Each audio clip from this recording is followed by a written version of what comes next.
He's going to fail to patch up the Titanic. We're going to hit the iceberg, and we'll have to see what happens from there. Canada is in dire straits. So is the United States. So is Western Europe. We all face the same problems. It's going to take drastic action to fix all of this. The legacy political structure as constituted just can't handle it, can't solve any of these problems. And that's when you know you've entered the end of cycle. This is what we're in for the rest of the decade. These forces are gaining such momentum that they're not going to be stopped.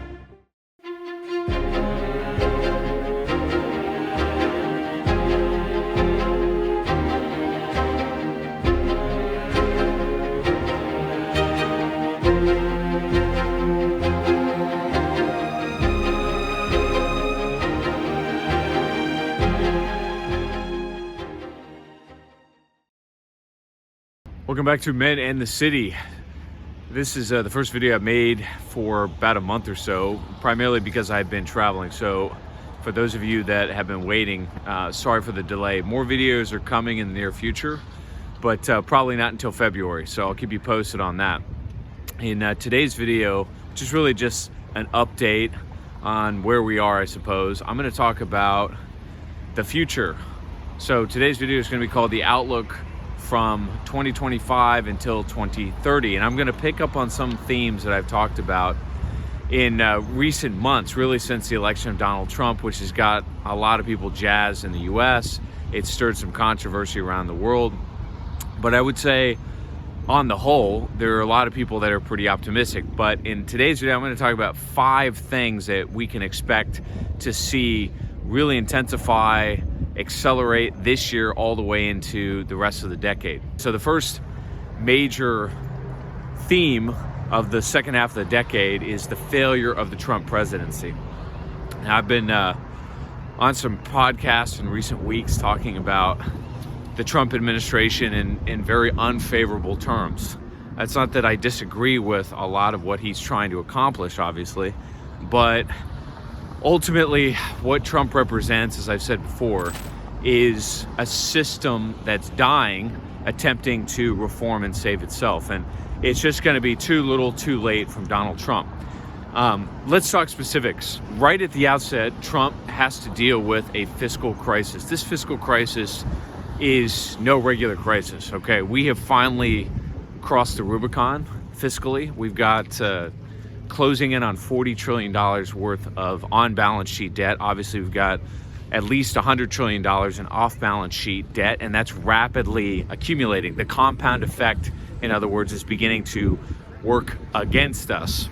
In addition to that, we've got a government that's sort of flailing out of control. So Trump has signed into effect a number of executive orders declaring all kinds of things, but already we're starting to see problems with that. So for example, he signed an executive order that's supposedly addressing the arms shipments over to Ukraine. However, that's been somewhat disputed by the Pentagon. So that's one thing to watch. Another is what's happening at the border. So Trump is, it seems, sending some number of troops to the border, but it's very small.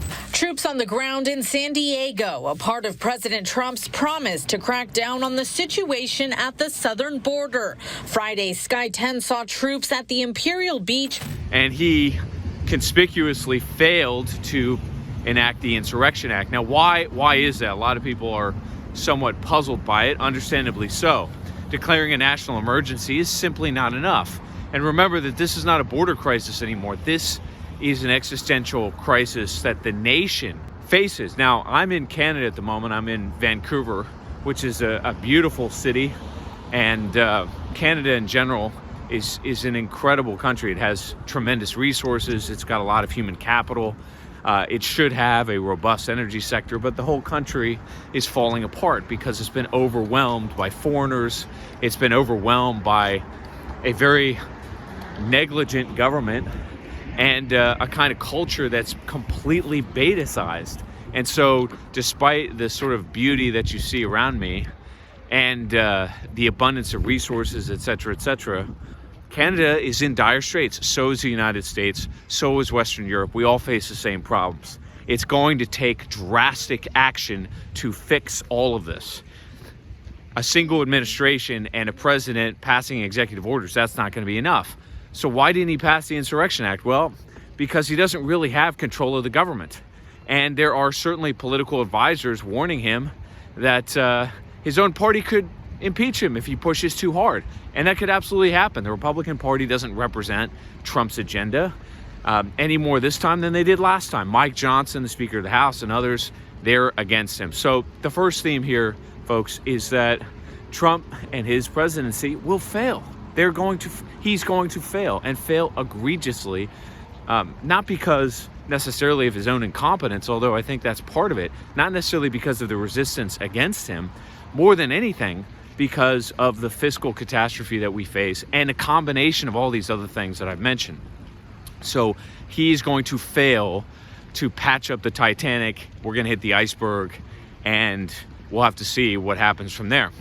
The second major theme I want to talk about is what's happening in the Middle East. So if there was any doubt about the untoward sponsorship of Donald Trump, well, we can put that to rest. He is not the free agent that a lot of people think he is. He's basically saddled up with the Netanyahu agenda.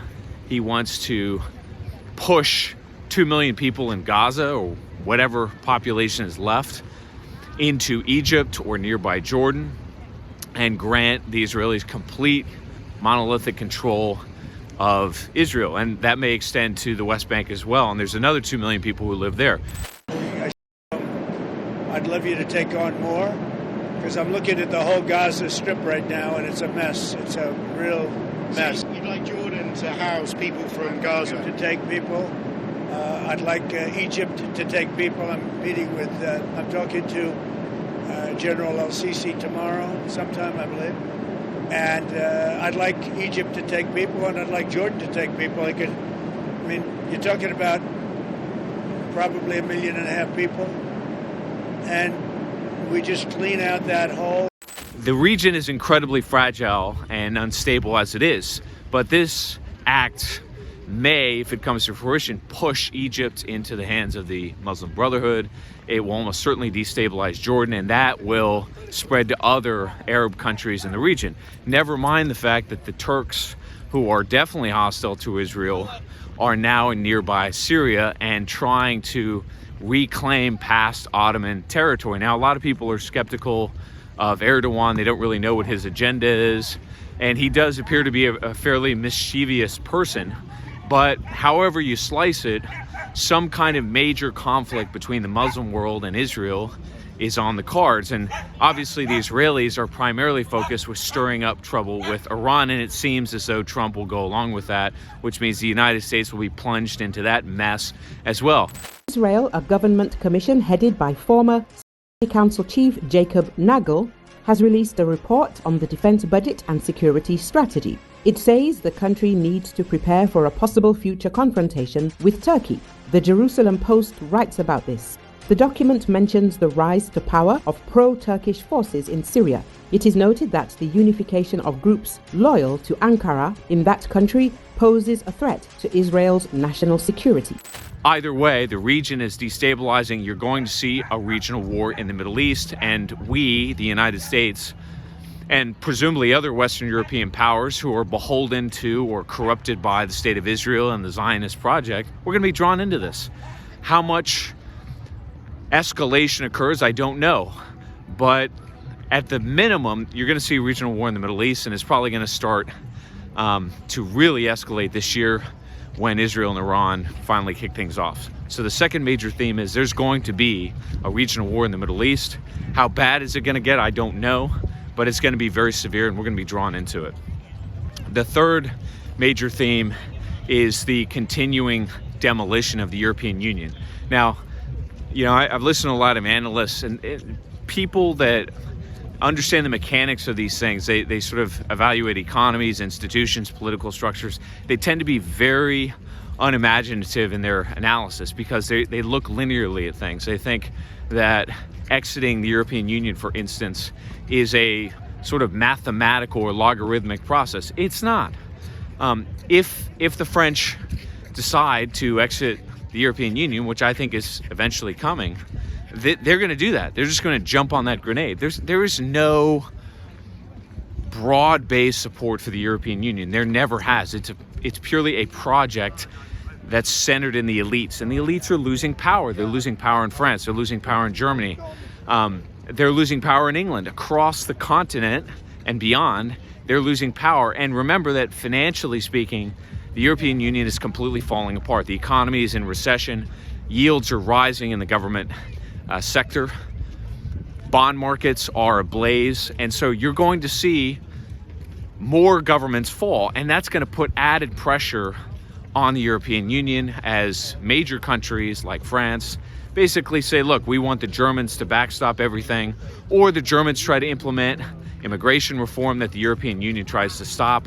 There's any number of ways this could go, but the European Union itself, the European project, is at its end, and it's just going to continue to decline until eventually it breaks. Will it break in 2025? It's hard to say, but certainly by the end of the decade, that's where we're headed, and I think sooner rather than later, because of the fiscal crisis and the financial crisis that's already started in Europe. So that's the third major theme. The fourth major theme ties directly to the last, and that is the continuing process of global financial crisis, breakdown, and eventual reset. So, spending some time here in Vancouver, like the rest of Canada, has a housing crisis. It's got a poverty epidemic. It has a drug addiction crisis. I'll show some screenshots in the video.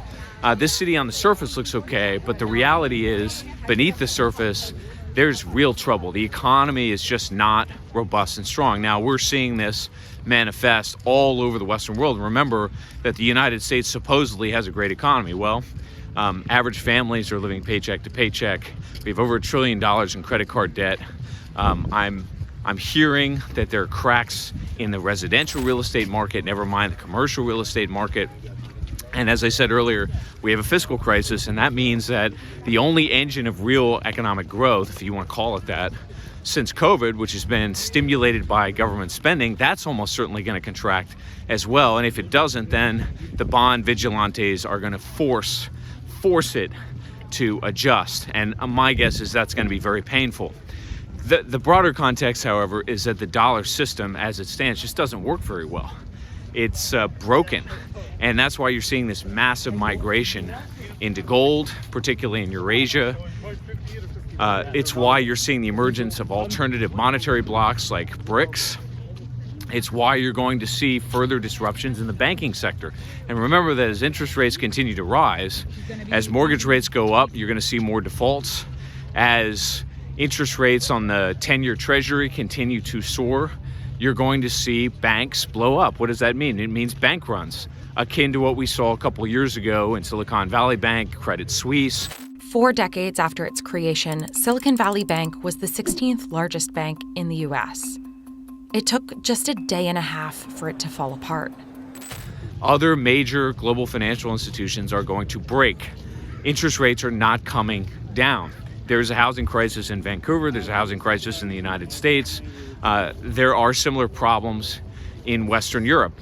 Germany is being deindustrialized as we speak. They have an energy crisis. They can't sustain their manufacturing base, which is the baseline of their economy.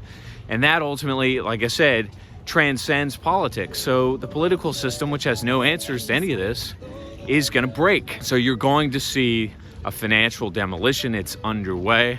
And eventually you're going to see a new financial order. Now, what that order looks like, I don't know. Gold is definitely going to figure prominently in it. And I think Bitcoin and cryptocurrency will as well, particularly in the United States and in the Western world. If for no other reason that the legacy banking system is just completely unrecoverable. It's completely broken. And when it starts to unwind, well, there's just no other way out. You're going to have to find something else to transact with. And my guess is that's going to be Bitcoin. The fifth major trend that I see really escalating this year is something I've talked about before, and that is the rise of Masco-nationalism. Nationalism in general around the world, but Masco-nationalism in particular in the Western world. Now, why do I see that? Well, I see that because as the economy worsens, as breakdown intensifies, as the fiscal crisis forces austerity measures from redistribution programs, whether it's in Germany or it's in France or elsewhere, well, guess what? That is going to apply serious pressure to an already socially fragmented Western world, one that's demographically unrecognizable, that's balkanized. And remember, you've got large numbers of the population that are completely dependent on various monetary and fiscal authorities, right? They have heating programs, food programs, jobs programs, contractors, et cetera, et cetera. So if there's any major disruption in those areas, and that's exactly what I think you're going to see, then you're going to have added pressure to a social tinderbox that's already going off. That is going to stimulate Masco-nationalism. Young men in the Western world are going to continue to nationalize, and the populations in general are going to do likewise. That means, in addition to the opposition parties you've seen flower in Europe, you're going to see harsher shifts to the right. You're going to see new movements. New leadership is going to emerge again this year and into the decade, and it's going to shake up the political world in ways that I just don't think people are prepared for just yet. But that's where we're headed. So those are the 5 themes. Again, number 1, the Trump presidency will fail. Number 2, there is going to be a Middle East regional war. Iran and Israel are going to go head to head. That's coming. The third is that the European Union is going to fragment and dissolve. The fourth is this global financial reset. And the fifth is the sustained rise of Masco-nationalism that eventually is going to transform the entire Western world. This is what we're in for the rest of the decade. These forces are gaining such momentum that they're not going to be stopped. And I'll leave you with this thought. There was a very good Zero Hedge piece that was written by John Rubino. He's an investor, used to be a Wall Street analyst some number of years ago. And what Rubino basically said is that we've reached the point in which we don't have any political or technological solutions to the problems that we face. In other words, we are at such a threshold in which you have a convergence of crises that are breaking society to the core, full stop. Now we've reached what I call is the metapolitical moment, which means the legacy political structure as constituted just can't handle it, can't solve any of these problems. And that's when you know you've entered the end of cycle, and all of a sudden something major, something drastic is coming. This is what we're in for the end of the decade. So strap yourselves in and get prepared. Stay tuned for more, and we'll talk soon.